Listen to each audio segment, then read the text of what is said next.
সাধু বাবা বসে আছে। কি বাবা? সাধু বাবা, যার মাথায় জড়ে দাঁড়িতে চট, গায়ে চালার চট পড়ে বসে আছে রে বা। হাতে এরকম করে মাল নিয়ে ডলে আর কলকাই ভরে চোখ টান দেয় আর বলে মদিনা যাব কেমনে, মনে হচ্ছে মদিনা তার বাপের ঘর।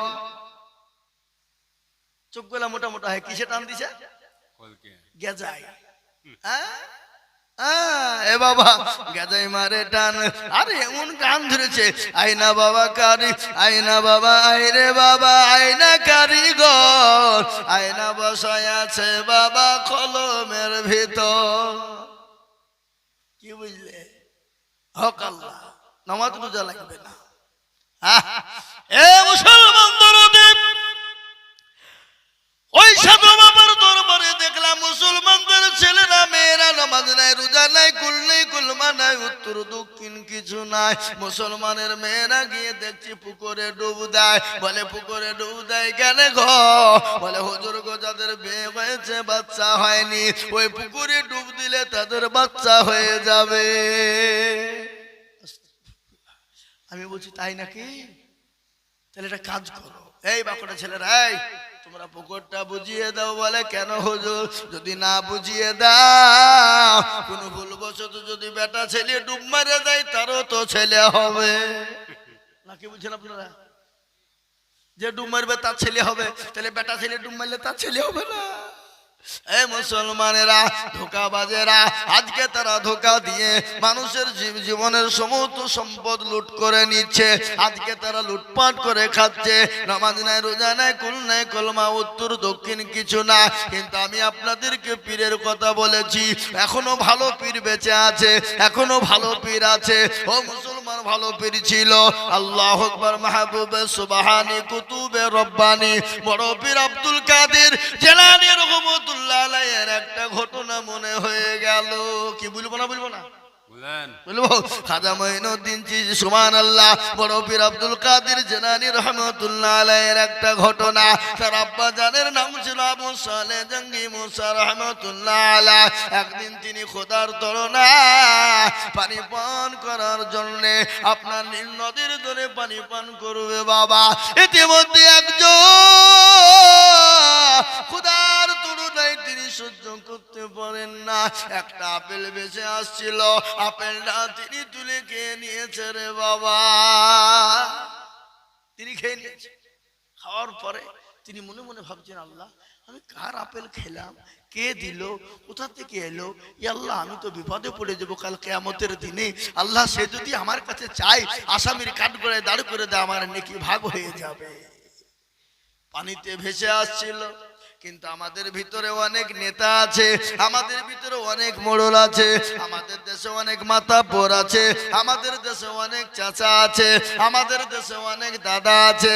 পরের মালকে লুটপাট করে খায়, পরের মালকে চুরি করে খায়, এতিমের মালকে ভক্ষণ করে খায়, এতিমকে না দিয়ে মানুষের মালকে ঠগিয়ে খাই। আছে না নাই?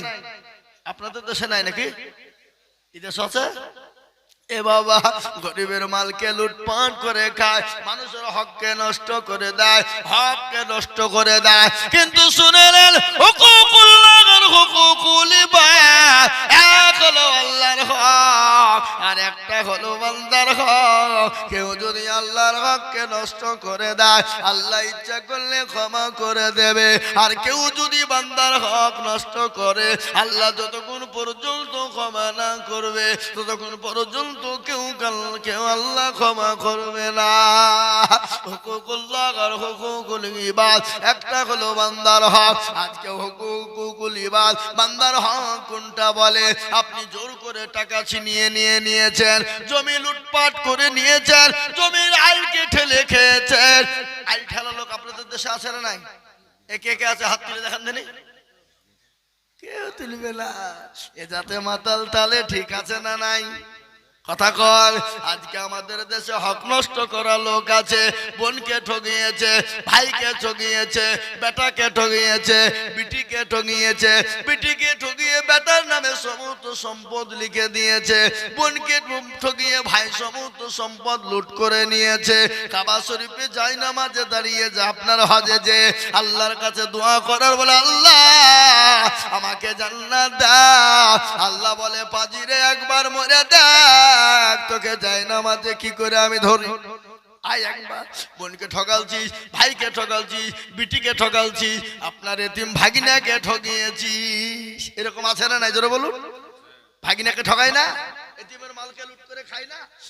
মুসলমান যারা এতিমের মালকে চুরি করে খায়, লুটপাট করে খায়, চুরি করে নিয়ে নাই, এতিমকে ঠকায়, আল্লাহর নবী বললেন সে মাল খেলো না আগুন খেলো, তার পেটটা জানে আগুন দিয়ে পুরে লোড করে নিল। আজকে আমাদের ভিতরে এরকম লোক আছে না নাই জোরে বলুন? ও মুসলমান দরদি গো, আল্লাহু আকবার। আল্লাহর ওলি কে বলে? তিনি বললেন মাবুদ আমি আপেল খেয়ে নিলাম কার গো, আল্লাহ যতক্ষণ ওই মালিক আমাকে ক্ষমা না করবে, আল্লাহ তুমি তো আমাকে ক্ষমা করবে না। ও মুসলমান দরদি আল্লাহওয়ালা, আল্লাহর বান্দা কান করে শুনেলেন, তিনি আপনার খোঁজে খোঁজে খোঁজে খোঁজে বাগানের মালিকের বাড়িতে পৌঁছে গেলেন। বাগানের কাছে যখন খোঁজে পৌঁছে গেলেন, বাগানের কর্মচারীদেরকে বললেন ভাই এ বাগানের মালিককে বলো না। বলে তুমি কে, কোথা থেকে এসেছো, কি নাম, কি পরিচয় তোমার? বলে আমার পরিচয় যাই হোক, তোমরা একবার আমাকে বলো হে মালিকের বাড়ি কোথায়, কোন জায়গাতে বাড়ি? কর্মচারীরা বললো ভাই গো এই রাস্তা দিয়ে তুমি চলে যাও, অমুক বাড়িটা দেখবা এই মালিকের বাড়ি। সঙ্গে সঙ্গে তিনি হাঁটা ধরলেন, ওই বাড়ির কাছে গিয়ে তিনি পৌঁছে গেলেন। বাড়িতে গিয়ে বেলদা সালাম দিয়েছে। সালাম সালাম বুঝেন না? এ বাবা কারো বাড়িতে গেলে কি করতে হয়? সালাম দিতে হয় না? এটা কে শিখিয়েছে জোরে বলুন? রাসূলুল্লাহ। এ বাবা যায় মুরব্বীরা একটু বসেন, একটু বসেন, উঠেন না, একটু বসেন। ভাইরা আমার, বাবা জীবনের আল্লাহওয়ালারা, কারো বাড়িতে গেলে সালাম দিতে হয়। আমাদের কিন্তু সালাম ফালাম লাগালে কই গো আছো বলে দরজা তো হুড়মুড় করে ঢুকে পড়ে। চাচা আছো, চাচি আছো, ভাবি আছো, হুড়মুড় করে। কিন্তু শরীয়ত বলেছেন না, আগে সালাম দাও, তারপরে বাইরে থেকে খবর নাও, বাইরে থেকে খবর নাও, তারপরে যদি উত্তর না পায় নাম ধরে ডাকো, তারপরে দরজাতে থাবা দাও। ও মুসলমান দরদি, তিনি সালাম দিয়েছেন বাড়ির মালিক যে বলে কে গো? বলে আমি অমক কোথা থেকে এসেছো? বলে ওগো মালিক আমি আপনার কাছে ক্ষমা চাই। বলে বেটা রে তুমি কি এমন অন্যায় করেছো বলো? বলে ওই বাগানের মালিক আপনি? বলে হ্যাঁ আমি। বলে আপনি আমাকে ক্ষমা করবেন, মাফ করবেন। বলে বেটা তুমি কি অন্যায় করেছো তুমি বলো? বলে মালিক খোদার দরুনাই পানির পিপাসায় নীল নদীর ধারে পানি পান করছিলাম, ইতিমধ্যে একটা আপেল ভেসে যায়, আর ওই আপেলটা তুলে আমি খোদার তুলনায় খেয়ে নি। আমি মনে মনে ভাবলাম আল্লাহ এ বাগানের মালিক যতক্ষণ আমাকে ক্ষমা না করবে, ও আল্লাহ তুমি তো আমাকে ক্ষমা করবা না, এই জন্য আমি আপনার কাছে ক্ষমা চাই, আপনি আমাকে দয়া করে মেহেরবানি করে ক্ষমা করবে। মালিক মনে মনে বলে আরে আমার বাগানের পেটে পেটে পেটে আপেল ভেসে যায়, কত মানুষ চুরি করে নাই, কত কর্মচারী চুরি করে বিক্রি করে দেয়, কোনদিন আমাকে কেউ খবর দেয় না। আর একটা আপেল বেঁচে যাচ্ছিল, আর আপেলটা তুলে খায়, এর জন্য আবার ক্ষমা চায়। এই সত্যিকারে আল্লাহর ওলি নাই ভণ্ড, তাকে পরীক্ষা করা লাগবে। বলে বাবা রে আমি তোমাকে ক্ষমা করে দেব, আমি তোমাকে মাফ করে দিব, কিন্তু বেটা শোনো আমি একটা শর্ত বলবো যদি তুমি মেনে না। বলে মালিক আপনি আমাকে যে শর্ত দেবেন আমি সেই শর্তটুকুর মাথা পেতে নেব। বলে কেন? দুনিয়াদার দুনিয়া না, এ দুনিয়া সামান্য জিন্দেগি, কিন্তু আসল জায়গা যেটা খবর পরকালটা বড় কঠিন, জাহান্নামের আগুন বড় কঠিন। আপনি বলুন কোনটা বলবেন? বলে ও বেটা তোমাকে ক্ষমা করে দেব, কিন্তু আমার বাড়িতে আমার বাগানে 5 বছর তোমাকে বাগান আগলে দিতে হবে, আমার বাগানে কর্মচারী হবে, আমার বাগানে তুমি কর্মচারীগিরি করবা। বলো বাবা করবা? সঙ্গে সঙ্গে ডাক দিয়ে বলে মালিক গো, আমি আপনার দোকানে আপনার বাগানে 5 বছর কর্মচারী করব। তিনি 5 বছর গোলান্তি শুরু করে দিলেন। দিন যায় রাত যায়, দিন যায় রাত যায়, সপ্তাহ চলে যায়, মাস চলে যায়, বছর চলে যায়। 5 বছর হয়ে গেল। মালিকের কাছে গিয়ে বলে ও মশাই, ও বাগানের মালিক, আপনি আমাকে ক্ষমা করে দিন, ক্ষমা করুন, আপনার আজকে 5 বছর পূর্ণ হয়ে গেল। মালিক বলে হারে, এত সুন্দর সত্যবাদী ছেলে তোমার জীবনেও পাওয়া যাবে না, এত সুন্দর নেক বাচ্চা পাওয়া যাবে না। বলে হ্যাঁ বাবা, হ্যাঁ আমি তোমাকে ক্ষমা করব। আমি বলেছিলাম 5 বছর পূর্ণ হয়ে গেছে, কিন্তু বেটারে আর একটা কথা আমি তোমাকে বলি। ও বেটা, বলো তুমি আর একটা শর্ত মানবে কিনা? এ বাবা, আমরা হলে কি করবো? কি করবো? তো ঠুটনি উড়িয়ে দিব, বলবে না? বলবে না? মাফ করলে কর, না করবে হয়ে পড়ো, ঠুটনি ফাটিয়ে ফেলবো। পুড়ি বুঝি খুঁটি গেছি, তোর কাছে ক্ষমা চাইতেছি, তোর ভাগ্য ভালো নাকি বলছেন আপনারা বলুন? ও মুসলমান দরদি, তিনি বললেন হারে আল্লাহ, বাগানে আমি কর্মচারী করতে গিয়ে কত পেটি পেটি আপেল চুরি হয়ে যায়, মালিকের খবর নাই, মালিকের খোঁজ নাই। আজ একটা আপেলের কারণে আজকে ক্ষমা চাইতে গেলাম, আর ক্ষমা চাইতে এসে আমার কাছে আজকে আমাকে আবার শর্ত দেয়। মাবুদ গো, জাহান্নাম তো বড় কঠিন, জাহান্নাম বড় ভয়ঙ্কর, ও গো মাওলা তুমি আমাকে ক্ষমা করে দিও, জাহান্নাম থেকে আমাকে বাঁচায়ো, জাহান্নামের জ্বলন্ত আগুন থেকে বাঁচায়ো। জাহান্নাম এত কঠিন হবে, আল্লাহ কোরআনে বলেছে ওয়াকুদুহান নাস ওয়াল হিজারা ওয়া ইদ্দাতুল লিল কাফিরিন। ও মুসলমানেরা, ওই জাহান্নামের আগুনে আপনার কাফেরদেরকে পোড়ানো হবে, পাথর মানুষকে ইন্ধন করা হবে। কাফে ওই আগুন বড় ভয়ঙ্কর, এত কঠিন। আল্লাহর কাছে দোয়া করে, মাবুদ গো আমাকে তুমি ক্ষমা করে দিও, হে আল্লাহ আমাকে তুমি মাফ করে দিও, জাহান্নামের কাছে ওই আসামির কাঠগড়ায় আমাকে তুমি দাঁড় করিও না। বলে মালিক গো, আপনি বলুন আপনার কি এমন শর্ত রয়েছে? বলে বেটা, শর্ত বড় কঠিন। বলে ও মালিক, যতই কঠিন হোক জাহান্নামের আগুনের থেকে কঠিন নয়, কবরের আযাব থেকে কঠিন নয়। ও মুসলমান গো, আজকে কবরের কথা মনে পড়ে না, কবর বড় কঠিন বাপরে, কবর বড় ভয়ঙ্কর। বিশ্ব নবী দয়ার নবী বলে গেলেন, আমার উম্মতি যদি জানতো কবর কোন জায়গা, মানুষ মরে গেলে জীবনেও কোনোদিন মানুষকে কবরে রাখতো না। আল্লাহর নবীর বিবি মা খাদিজাতুল কুবরা রাদিয়াল্লাহু তাআলা আনহার ঘটনা আপনাদেরকে একটু শোনায়। বিশ্ব নবীর সঙ্গে মা খাদিজা যখন বিবাহ হয়েছিল, কি হয়েছিল? বিবাহ। বিশ্ব নবীর সঙ্গে মা খাদিজাতুল কুবরার যখন বিবাহ হয়েছিল, মা খাদিজা কে রেখে আল্লাহর নবী 2 দিন 3 দিন 4 দিনের জন্য বাড়ি থেকে জামাতের দাওয়াত নিয়ে গেলেন, তাবলীগের দাওয়াত, কলমার দাওয়াত নিয়ে গেলেন। আপনারা মনে করছে হুজুর আবার কুন্ডা থেকে কুন্ডা গেছে রে, বলছে না, ঠিক বলবো, থামেন বসেন, আমি শেষ করছি না, ঠিক জায়গায় পৌঁছাবো। কি বুঝতে পারলেন না? পারলেন না? আমাদের নেটওয়ার্ক আবার মেলা তো, কুন্ডা বা ভোদা, কুন্ডা বা জিও, এ বাবা, হ্যাঁ, কুন্ডা এয়ারটেল, কুন্ডা টাটা, কুন্ডা ডকোমো, কি বুঝবেন, কুন্ডা বিএসএনএল, মেলা টাওয়ার আমাদের বাবা। এ মুসলমান, কিন্তু এক টাওয়ারই এসে বসবে, দাঁড়ান আপনার একটু ধৈর্য ধরেন।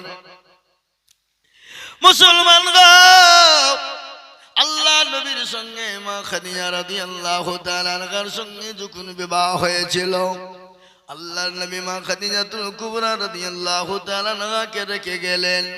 কালেমার দাওয়াত নিয়ে তিনি গেলেন, বাড়িতে এলেন। বিশ্ব নবী দয়ার নবী কয়েকদিন পরে এসে দেখছেন মা খাদিজা রাদিয়াল্লাহু তাআলা আনহা সঙ্গে সঙ্গে দরজা খুলে দেয়। দরজা খুলে দিয়েছে, দেখছেন খাদিজার চোখে পানি। বিশ্ব নবী বললেন, খাদিজা আমি তো তোমার ওপর খুশি হয়ে গেছি, আমি এত খুশি হয়ে গেছি, আমি সঙ্গে সঙ্গে দরজার কাছে আসা আর সেকেন্ডেও তুমি দেরি করো নাই দরজা খোলার জন্য। কিন্তু খাদিজা গো, তুমি কান্না করো কেন? তোমার চোখে পানি কেন খাদিজা? হযরতে মা খাদিজাতুল কুবরার চোখে পানি থামে না। আল্লাহ নবী মা খাদিজার শরীরের দিকে লক্ষ্য করে, যে শাড়ি কেনা ছিল ফেটে চূর্ণ বিচূর্ণ হয়ে গেছে, এমন ভাবে ছিঁড়ে গেছে, সেলাই করার মতন কোনো জায়গা নাই। হযরতে খাদিজা বললেন, আল্লাহ নবী বললেন, খাদিজা তোমার শাড়ি ছিঁড়ে গেছে বলে তুমি কান্না করো, তোমার শাড়ি ছিঁড়ে গেছে বলে তুমি কান্না করো। হযরতে মা খাদিজাতুল কুবরা বলেন, নবী গো, খোদার কসম করে বলে নবীজি আমার শাড়ি ছিঁড়ে গেছে বলে আমি কান্না করি না। বলে, খাদিজা গো, তোমার পানিতে বাজার নাই, এই জন্য তুমি কান্না করো। আল্লাহ নবী বললেন, খাদিজা তোমার পানিতে বাজার নাই, এই জন্য তুমি কান্না করো। বিশ্ব নবী বললেন, খাদিজা কান্না করো কেন? মা খাদিজা বললেন, ইয়া রাসূলুল্লাহ, ইয়া হাবিবাল্লাহ, ও আল্লাহর হাবিব, আমার বাড়িতে বাজার নাই, যেই জন্য কান্না করি না। বলে, কান্না করো কেন বলো? বলে, রাসূল গো, আমি ওই কবরে কি করে একাই থাকবো গো খাদিজা? ইয়া রাসূলুল্লাহ, আমি কি করে ওই কবরে থাকবো? কবর তো বড় কঠিন, কবর তো বড় ভয়ঙ্কর, কবর তো কাউকে চিনবে না। আমি অন্ধকার কবরে কি করে থাকবো? যে কবরে কোনো লাইট না, যে কবরে কোনো বাতি না, যে কবরে কোনো বিছানা না, যে কবরে কোনো সাথী না, যে কবরে কোনো বন্ধু বান্ধব না, আমি ওই কবরে কি করে থাকবো গো রাসূল? ও নবীজি, আল্লাহ নবী বলেন, খাদিজা রে তুমি চুপ, তুমি চন্না করো না। ও খাদিজা শোনো, তোমাকে ওই কবরে পাহারা দেওয়ার জন্য তোমার সাথে কবরে আমার দুইজন বিবি তোমাকে পাহারা দেবে। কয়জন বিবি? জোরে বলুন না, কয়জন? কথাটা কেমন মনে হয়েছে না? নবীজি প্রথম তো বিয়ে করেছে খাদিজাকে, তাহলে আগে আল্লাহ নবী দুইজন বিবি ওখানে কবরে কি গিয়ে কি করিয়েছে পাহারা দেবে। প্রশ্ন হয়েছে না, হয়েছে না? জোরে বলুন। আল্লাহ নবীর বিবি খাদিজাকে বললেন, খাদিজা ও খাদিজা তুমি কান্না করো না, আমি আর তোমাকে তুমি চিন্তা করো না, তোমার জন্য আমার দুইজন বিবি কবরে পাহারা দিবে, তোমার সাথে হবে। খাদিজা বলেন, নবী গো, আমার সঙ্গে তো আপনার প্রথম বিবাহ, ওগো নবী আমার আগে তো আপনার সঙ্গে আর কারো বিবাহ হয় না। ওগো নবীজি, আমার সঙ্গে আমার সঙ্গে দুইজন সাথী হবে, আপনার আবার দুজন বিবি কে ছিল? আল্লাহ নবী বলেন, খাদিজা গো, আমার আল্লাহ আমার সঙ্গে জান্নাতে দুজনের সঙ্গে বিবাহ দিবে। একজনের নাম হলো আসিয়া, আর আরেকজনের নাম হলো মারিয়াম। সুবহানাল্লাহ বলুন। একজনের নাম হলো আসিয়া, আর আরেকজনের নাম হলো মারিয়াম। বলে, নবী গো, আসিয়া আপনারা কি করে বিবি হবে? বলে, ও আসো বিবি খাদিজা, তুমি কি জানো আসিয়ার স্বামী ছিল, তার নাম হলো ফেরাউন। আসিয়ার স্বামী কি নাম? বলুন। ফেরাউন। ওই আসিয়ার উপরে এতটা জুলুম করেছিল, অত্যাচার করেছিল। আসিয়াকে ফেরাউন বলেছিল, আসিয়া গো একটাবার আমাকে খোদা বলে মানো, আমাকে একবার প্রভু বলে মেনে নাও, আমাকে স্রষ্টা রব বলে মেনে নাও, আমাকে প্রতিপালক বলে মেনে নাও। হযরতে আসিয়া বলেছিল, ও স্বামী গো, আমি তো আপনাকে স্বামী ছাড়া কোনো রকম ডাকতে পারি না। আপনি আমার স্বামী, আমি আপনার বিবি। ওগো স্বামী, আপনি যেটা বলবেন আমি সেটাই মানবো, কিন্তু আমি আপনাকে ছাড়া, আমি আল্লাহকে ছাড়া কাউকে আল্লাহ বলে মানতে পারবো না। আমি আল্লাহ ছাড়া কাউকে প্রতিপালক মানতে পারবো না। আমি আল্লাহ ছাড়া কাউকে স্রষ্টা মানতে পারবো না। ওগো স্বামী,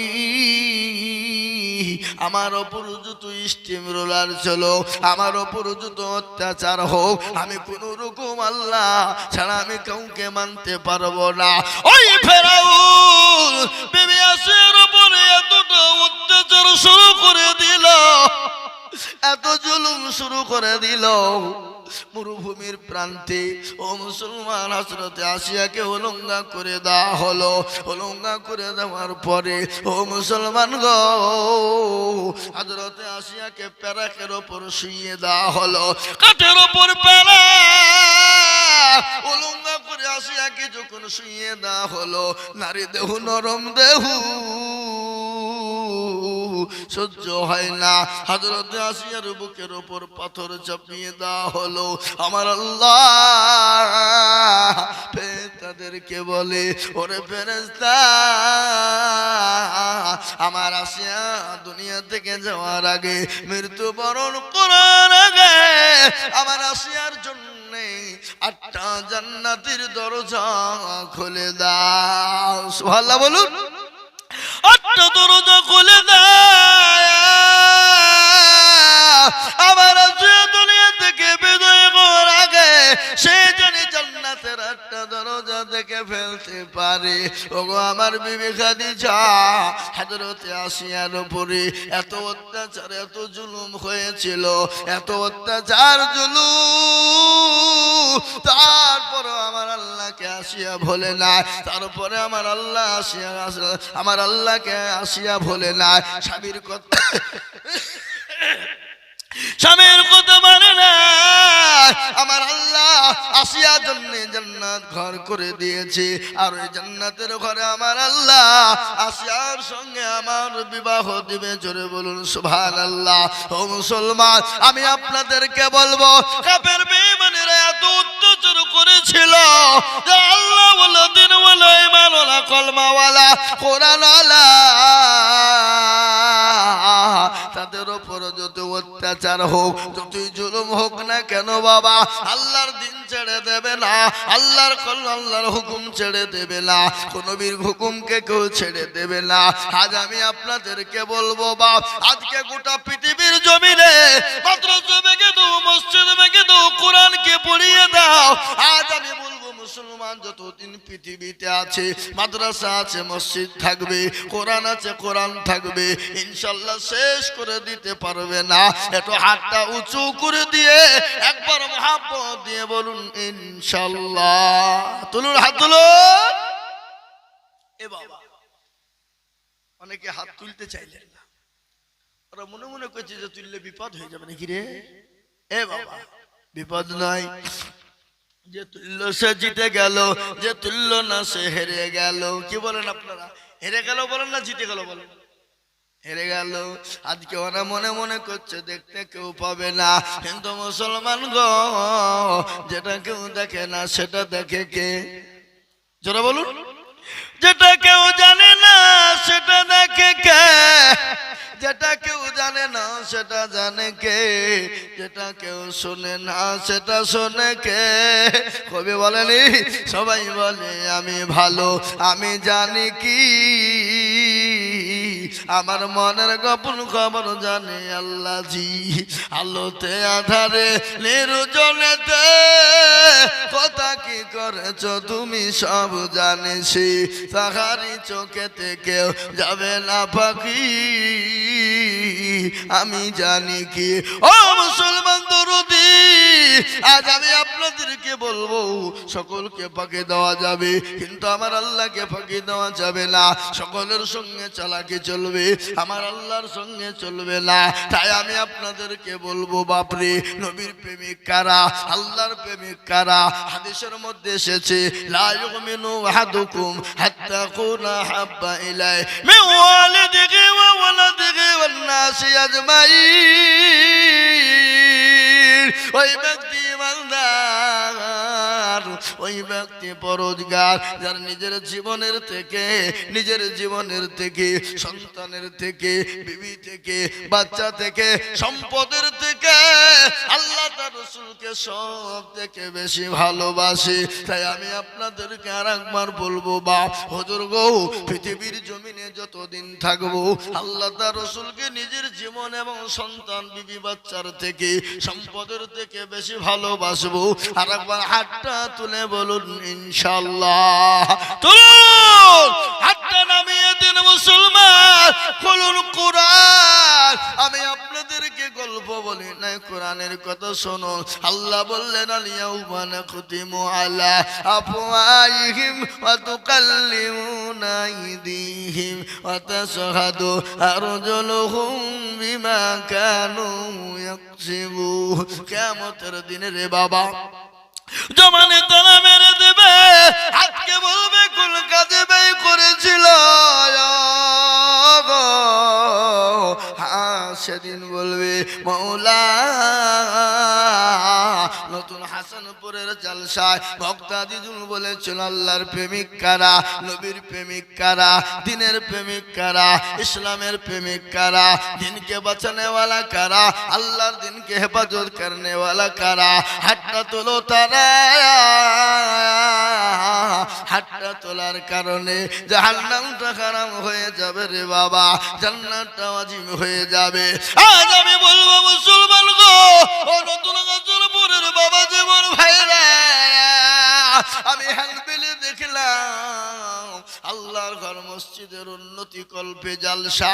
আমি আপনাদের কাছে বলবো বাবা, নবী বলেছেন মান বানা লিল্লাহি মসজিদান বানাল্লাহু লাহুল বাইতান ফিল জান্নাহ। যারা মসজিদ বানিয়ে দেয় আমার আল্লাহ তাদের জন্য জান্নাতে ঘর বানিয়ে দেবে। তাই মুসলমান গো, ও আল্লাহ ওয়ালা দিনওয়ালারা, আমি আপনাদের কাছে একটু হাত পেতে দেব। আমি আজিজুল হক সারা পশ্চিম বাংলা না, আসাম, ত্রিপুরা, মেঘালয়, মণিপুর, উড়িষ্যা, বিহার, ঝাড়খণ্ড, পশ্চিম বাংলা, বাংলাদেশ পর্যন্ত মানুষের কাছে মসজিদ মাদ্রাসার জন্য হাত পাতি রে বাবা, লাখ লাখ লাখ লাখ লাখ লাখ লাখ লাখ টাকা করে বলি। আজ আমি আপনাদের কাছে লাখ লাখ টাকা চাইবো না। এই মজলিসের ডানে বায়ে পেছনে সামনে কার আল্লাহর দিনকে বাঁচাবা, কার আল্লাহর ঘরকে বাঁচাবা, কার আল্লাহর দিনকে জিন্দা রাখবা, কার আল্লাহর দিনকে হেফাজত করবা।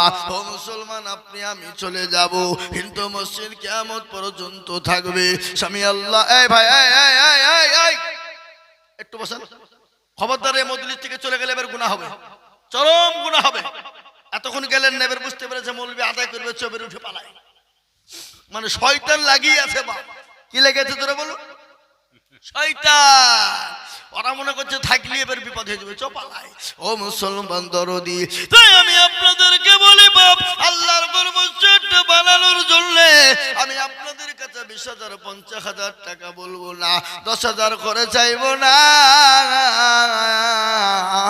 এই মজলিসের ভিতরে 5 জন দরদিকে বলবো, ইসলামের খুঁটি 5, হাতের আঙ্গুল 5, 5 বার আযান হবে। এই 5টা আল্লাহর বান্দাকে বলবো, বলে হুজুর গো আমার কাছে জান আছে মাল্লা, ও হুজুর পরে দিয়ে দেব অল্প অল্প করে। ও হুজুর বহু টাকা বহু দিকে চলে যায়। আল্লাহর ঘরের জন্য আমি মাত্র 5টা করে 1000 টাকার দাতা, আমি 5000 করে টাকা দেখতে চাই বাবা। আমি একবার তাকবীর দেব, তাকবীর দেওয়ার সঙ্গে সঙ্গে হাতটা উঁচু করে দেব, বলে হুজুর গো আমি পরে অল্প অল্প করে দিয়ে দেব ইনশাআল্লাহ। একবার জোরে সরে বলি নারে তাকবীর, আল্লাহু আকবার, একটু জোরে বলি নারে তাকবীর। আল্লাহু আকবার। ও বাপ, এত বড় মানুষের